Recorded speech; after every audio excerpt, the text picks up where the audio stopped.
Hi everyone, मेरा नाम है सोनम और मैं आप सभी का स्वागत करती हूँ आज के इस सेशन में। तो आज मैं आपको यूपीएससी एग्जाम के बारे में फुल इंफॉर्मेशन देने वाली हूँ। यानी इस यूपीएससी एग्जाम में कितने सारे पेपर होते हैं और कैसे मतलब कौन कौन सब्जेक्ट से हमारे क्वेश्चन पूछे जाते हैं, वो हर बातें हर डिटेल में आज आपको इस वीडियो में देने वाली हूँ। ठीक है, तो देखिए, जो हमारा यूपीएससी एग्जाम होता है, ये एग्जाम आपके 3 चरणों में होता है। यानी जो हमारा यूनियन पब्लिक सर्विस कमीशन है, ये यूपीएससी एग्जाम को कंडक्ट कराने वाली संस्था है। ठीक है, तो देखो, ये जो हमारा यूपीएससी एग्जाम है, ये आपके 3 चरणों में होता है। पहले चरण में क्या होता है, तो प्री एग्जाम होता है, प्रीलिम्स एग्जाम होता है। ठीक है, दूसरे चरण में क्या होता है, मेंस एग्जाम होता है।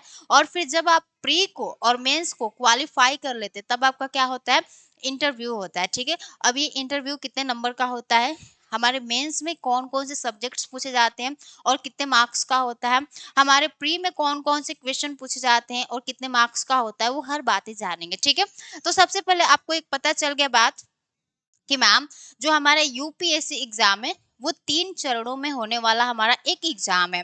पहला प्री होता है। अगर कोई प्री क्वालिफाई कर लेता है तो वो मेंस का एग्जाम देता है, और जब कोई मेंस और प्री दोनों क्वालिफाई कर लेता है तो वो इंटरव्यू तक जाता है। ठीक है, तो चलिए अब हम लोग जानते हैं कि इस प्रीलिम्स एग्जाम में एक मतलब कि कौन कितने एग्जाम्स होते हैं और कौन कौन से क्वेश्चन पूछे जाते हैं, और मेंस में कितने पेपर होते हैं और कितने मार्क्स के होते हैं, और इंटरव्यू में आपके कौन कौन से क्वेश्चन तो नहीं बताऊंगी। ठीक है, कितने मार्क्स का होता है वो बातें बताऊंगी। ठीक है, तो देखो, जब हम लोग किसकी बात करते हैं, आपके प्रीलिम्स की बात करते हैं, यानी प्रीलिम्स के, तो प्रीलिम्स में आपके 2 पेपर होते हैं। कितने पेपर होते हैं, 2 पेपर। एक पेपर होता है आपका जीएस का, यानी जनरल स्टडी, और इसमें आपके 100 क्वेश्चन होते हैं। यानी जीएस में आपके 100 क्वेश्चन होते हैं और 1 क्वेश्चन आपके 2 मार्क्स का होता है। ठीक है, तो आपका 200 मार्क्स का जीएस का हो जाता है। और जो हमारा दूसरा पेपर होता है, वो क्या होता है, सी सैट का होता है। अब बहुत सारे ना बच्चों को ये लगता है ना कि मैम, जब हम लोग यूपीएससी एग्जाम देते हैं तो हमें मैथ रीजनिंग से कोई मतलब ही नहीं है। ठीक है, ज्यादातर लोग सोचते हैं कि बस आर्ट्स पढ़ेंगे हमारा यूपीएससी क्लियर हो जाएगा। नहीं, आपके यूपीएससी एग्जाम में प्री में 2 पेपर होते हैं। एक आपका जीएस का होता है, दूसरा सी सैट का होता है। सी सैट में आपके मैथ्स और रीजनिंग से 80 क्वेश्चन पूछे जाते हैं, और एक क्वेश्चन आपके 2.5 नंबर का होता है। ठीक है, तो ये पता चल गया कि मैम, हमारे प्रीलिम्स एग्जाम में 2 पेपर होता है। एक होता है जीएस का, यानी जनरल स्टडी का, जिसमें 100 क्वेश्चन होते हैं। और अगर आप क्या करते हैं, जीएस को क्वालिफाई नहीं करते हैं और आप सी सैट में बहुत अच्छा नंबर लाते हैं, तो आप फेल हो जाओगे। ठीक है, क्योंकि देखो, जीएस में ही आपको नंबर बहुत अच्छा लाना इसमें जरूरी होता है। सी सैट में क्या होता है, क्वालिफाइंग, मतलब कि आप पास होने तक नंबर ला दो, हो जाएगा। ठीक है, तो देखो, अब जीएस में कौन कौन से कोर सब्जेक्ट होते हैं और कहाँ कहाँ से एग्जाम में क्वेश्चन पूछे जाते हैं, वो सारी बातें करेंगे। लेकिन सी सैट तो पता चल गया ना कि सी सैट में मैम मैथ्स और रीजनिंग के अलावा कुछ नहीं पूछा जाता है। आपके 80 क्वेश्चन होते हैं मैथ और रीजनिंग के, और आपके 2.5 नंबर का होता है। ठीक है, तो देखो, अब हमारे जीएस में कौन कौन से कोर सब्जेक्ट है, उनको देख लेते हैं। तो जब हम लोग जीएस की बात करते हैं, यानी जनरल स्टडी की बात करते हैं, तो इसमें जो हमारे कोर सब्जेक्ट होते हैं, यानी कोर मतलब वहां से क्वेश्चन ज्यादा पूछे जाते हैं। ठीक है, तो देखो, जो कोर सब्जेक्ट होता है वो आपका एक तो हिस्ट्री होता है। ठीक है, एक हमारा क्या होता है, हिस्ट्री होता है। कहाँ गया दूसरा पेन, एक हमारा क्या होता है, आपका हिस्ट्री होता है। दूसरा क्या होता है, आपका पॉलिटी होता है। दूसरा क्या होता है, पॉलिटी होता है। तीसरा हमारा क्या होता है, इकोनॉमिक्स होता है। और चौथा हमारा क्या होता है, जियोग्राफी होता है। और फिर इसी में आपको क्या ऐड कर लेना है, आपके करेंट अफेयर्स को भी क्या कर लेना है, ऐड कर लेना है। ठीक है, तो आपके जीएस पेपर में जो कोर सब्जेक्ट होते हैं वो कौन कौन सा हो गया, एक हो गया आपका हिस्ट्री, सेकंड हो गया पॉलिटी, थर्ड हो गया हमारा इकोनॉमिक्स और जियोग्राफी प्लस करेंट अफेयर्स। आपके यूपीएससी एस्पिरेंट के लिए, यानी कोई भी अगर यूपीएससी का तैयारी करता है, तो उसके लिए जो हमारे जो न्यूज़पेपर होते हैं या करंट अफेयर्स, वो बहुत ज़्यादा इंपॉर्टेंट होते हैं। करंट अफेयर्स कहाँ से कंप्लीट होंगे, मैम, न्यूज़पेपर से होगा। ठीक है, तो न्यूज़पेपर बहुत ज़्यादा इंपॉर्टेंट होता है किसके लिए, एक यूपीएससी एस्पिरेंट के लिए। ओके, तो देखो, हमारा जो कोर सब्जेक्ट हो गया वो क्या क्या है, हिस्ट्री है, पॉलिटी है, इकोनॉमिक्स है, जियोग्राफी है, करेंट अफेयर्स है। ओके, अब इसके अलावा क्या पूछा जाता है, तो इसके अलावा आपका पूछा जाता है science and technology. Science and technology का मतलब क्या हो गया कि मैम क्या हमें क्लास 8 9 10 का जो हमारे साइंस की बुक होती है उसे पढ़ना होगा? नहीं।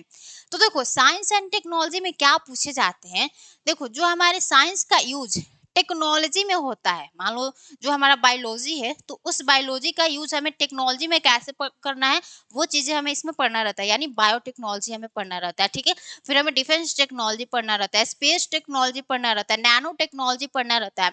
तो कुछ हमारे टॉपिक्स होते हैं साइंस एंड टेक के, लिमिटेड टॉपिक है और वहीं से क्वेश्चन आपके एग्जाम में पूछे जाते हैं। ठीक है, तो इसके अलावा क्या हो गया science and tech. Science and tech में मैंने आपको कुछ लिमिटेड टॉपिक बताया, क्या क्या पूछे जाते हैं। तो देखिए देखो इसमें एक तो पूछा जाता है स्पेस टेक्नोलॉजी। क्या पूछा जाता है? Space technology.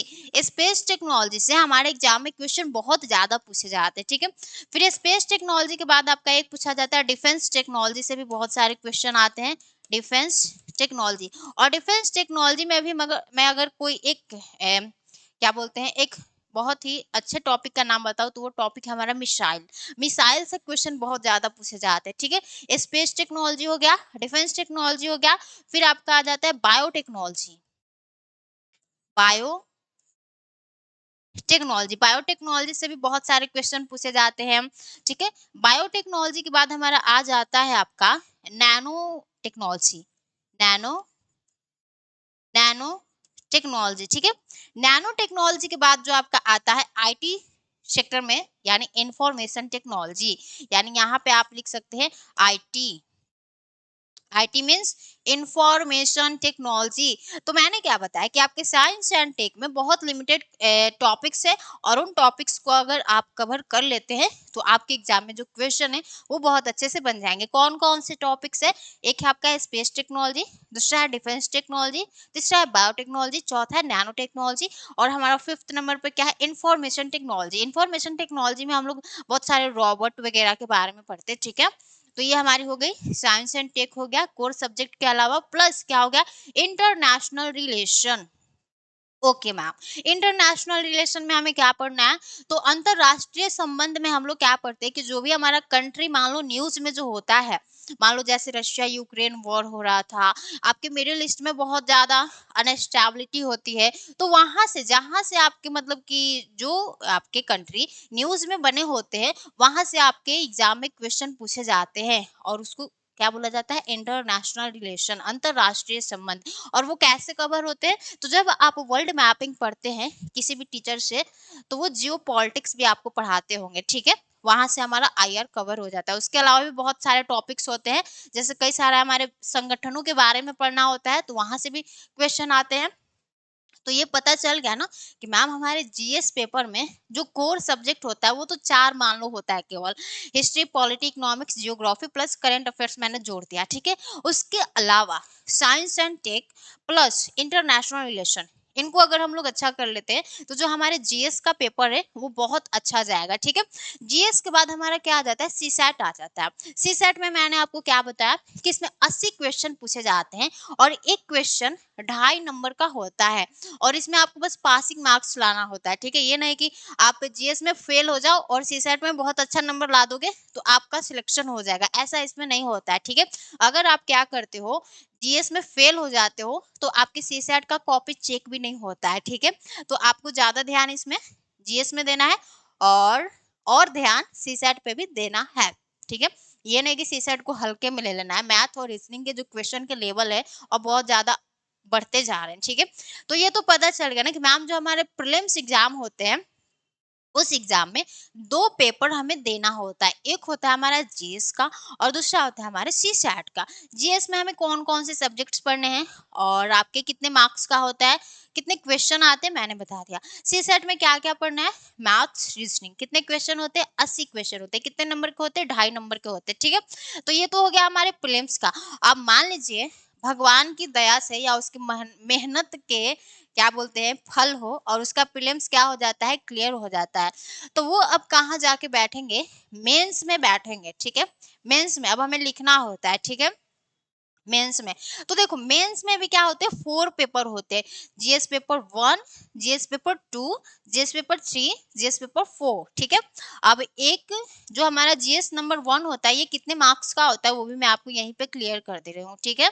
तो देखो जो हमारा जीएस 1 होता है यानी जीएस पेपर 1 वो आपके 250 मार्क्स का होता है। कितने का होता है, 250 नंबर का होता है, यानी 250 मार्क्स का ये भी हो गया। और जो हमारा जीएस पेपर 2 होता है ये भी आपकी 250 मार्क्स का ही होता है, 250 मार्क्स का होता है। और जो जीएस 3 हो गया ये भी आपके 250 मार्क्स का होगा, 250 मार्क्स, ठीक है, 250 मार्क्स, 500 और 1000, यानी जो ये हमारे मेंस में जितने भी आपको नंबर गेन करने वो कितने हैं, 1000, ठीक है। 1000 मार्क्स आपको क्या मिलेंगे, मेंस में मिल जाएंगे अगर आप लिखते हैं तब तो, ठीक है। तो देखो अब हम लोग क्या देखेंगे कि जो आपके मेंस का एग्जाम होता है,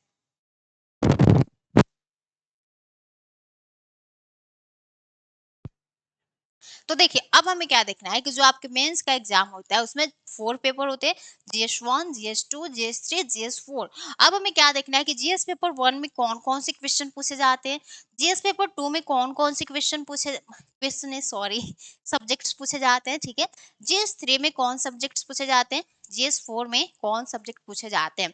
तो देखो अगर मैं जीएस पेपर 1 की बात करूं तो 250 मार्क्स का सारे होते हैं।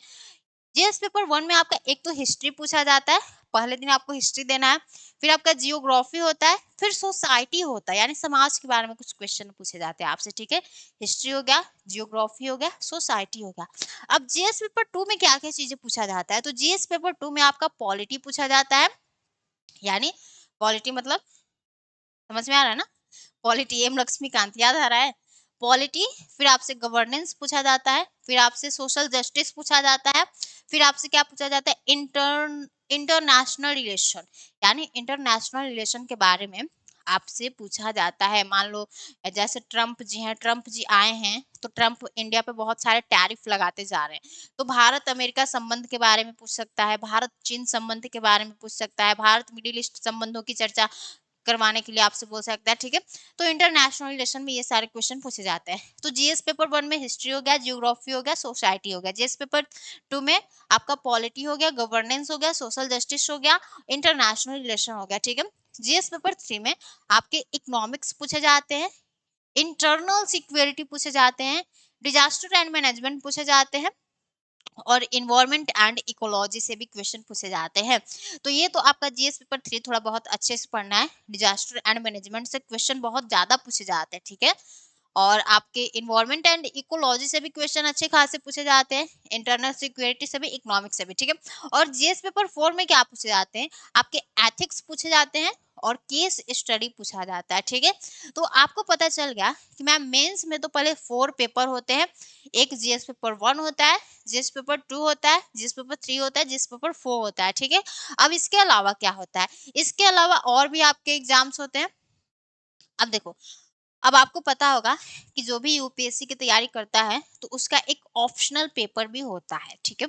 तो मान लो मेरा जो इंटरेस्टेड सब्जेक्ट है उसको मैं ऑप्शनल लेती हूँ, जैसे मेरा जियोग्राफी है फेवरेट तो मैं जियोग्राफी को लेना चाहूंगी। जैसे आपका जो सब्जेक्ट फेवरेट होगा, सॉरी फेवरेट नहीं, इंटरेस्टेड होगा वही ऑप्शनल लेना, ठीक है। क्योंकि ऑप्शनल पेपर वो लेना चाहिए जिसको पढ़ते पढ़ते आपका इंटरेस्ट खत्म ना हो, ठीक है। ये नहीं कि हिस्ट्री ले लिया और हिस्ट्री में मेरा थोड़ा सा भी इंटरेस्ट नहीं है, कैसे पार होगी नैया, क्योंकि ऑप्शनल के 2 पेपर होते हैं। मान लो मैंने जियोग्राफी ऑप्शनल ले रखा है तो मेरे जियोग्राफी के 2 पेपर होंगे।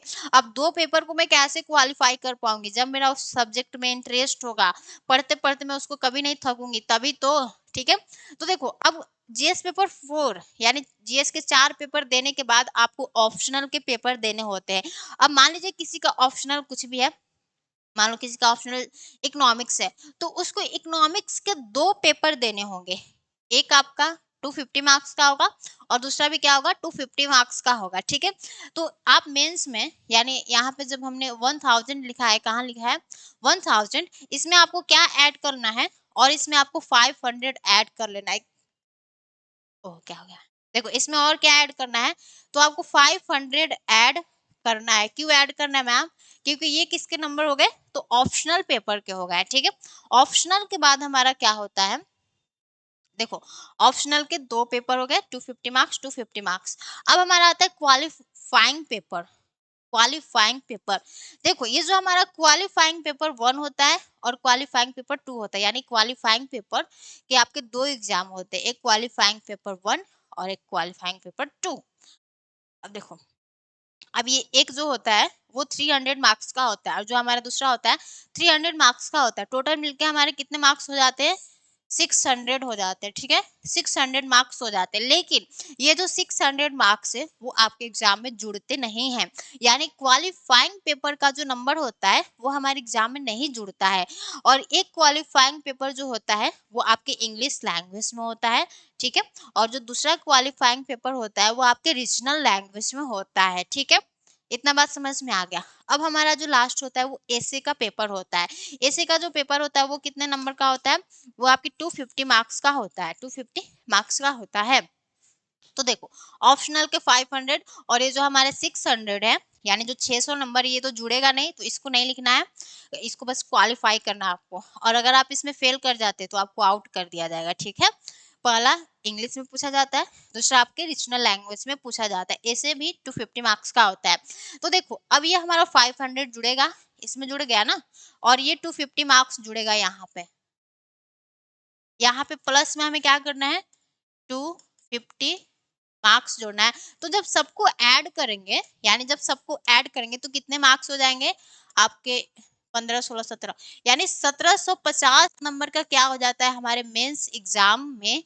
मतलब अगर आप मेंस का एग्जाम दोगे तो आपको 1750 नंबर मिलेगा। अब टोटल नंबर थोड़े ना मिल जाएगा, जितना लिखोगे उतना ही तो मिलेगा, ठीक है। तो ये बात समझ में आ गया कि मैम जो हमारे मेंस के पेपर होते हैं जिसमें जीएस के 4 पेपर होते हैं और कौन कौन से सब्जेक्ट्स पूछे जाते हैं ये भी जानना जरूरी है। फिर जीएस के अलावा, आपके जीएस के अलावा क्या होता है? ऑप्शनल के 2 पेपर होते हैं, 250 मार्क्स 250 मार्क्स 500। फिर क्वालिफाइंग पेपर होता है, वो होता है क्वालिफाइंग पेपर 1, क्वालिफाइंग पेपर 2, 300 300, और टोटल मिलके कितने हो जाते हैं? 600 हो जाते हैं, ठीक है। लेकिन ये नंबर जुड़ता नहीं है, ठीक है बा। फिर हमारे ऐसे का पेपर होता है, वो होता है 250 मार्क्स का। ओके, अब ये तो मैम हो गया। अब ये है आपके यूपीएससी एग्जाम के बारे में फुल इंफॉर्मेशन। अब देखो जो नए होंगे, मतलब कि जो नए होंगे और जिन्होंने एकदम बेसिक से पढ़ना स्टार्ट करा होगा तो उनको थोड़ा सा कंफ्यूजन रहता है कि ये एग्जाम क्या होता है, इसमें कौन कौन से सब्जेक्ट पूछे जाते हैं और कौन सब्जेक्ट कितने मार्क्स का होता है। वो जानना बहुत ज्यादा जरूरी होता है, क्योंकि जो देखो अब जो तेज है उनके लिए मैं तो ये नहीं बनाई हूँ। वो लोग बोलेंगे ये क्या के बकवास में बना के चली गई, ठीक है। नहीं, जो जिन्होंने जीरो से स्टार्ट करा है, जिनको कुछ पता नहीं है, उनके लिए ये वीडियो बहुत ज्यादा हेल्पफुल होगा। यूपीएससी एग्जाम फुल इंफॉर्मेशन, ये एग्जाम होता क्या है। अब देखो अब हम लोग थोड़ा सा एज की बात कर लेते हैं, ठीक है। एज इसमें क्या होता है? तो देखो एक होता है हमारा जनरल का, ठीक है, जनरल होता है। और एक होता है आपका ओबीसी यानी अदर बैकवर्ड क्लास। और फिर आपका एक होता है SC and ST, schedule caste schedule tribe, ठीक है। तो देखो जो जनरल का आपका एज लिमिट बताया गया है वो कितना है? 32 ईयर है, ठीक है। मैंने 35 लिख दिया, कितना है? 32 ईयर। और ये कितने अटेम्प्ट दे सकता है? तो जो हमारा जनरल वाला है ये आपके 6 अटेम्प्ट को दे सकता है, ठीक है। 6 अटेम्प्ट को दे सकता है।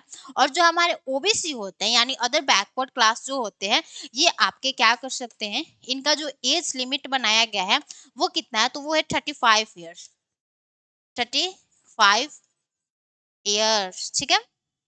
और इनका जो अटेम्प्ट है वो कितना है? 9 अटेम्प्ट है, 9 अटेम्प्ट है, ठीक है। 9 अटेम्प्ट है, ठीक है। अब देखो अब ये जो हमारे एससी और एसटी है इनको अनलिमिटेड अटेम्प्ट दिया गया है। इनको क्या करा गया है? अनलिमिटेड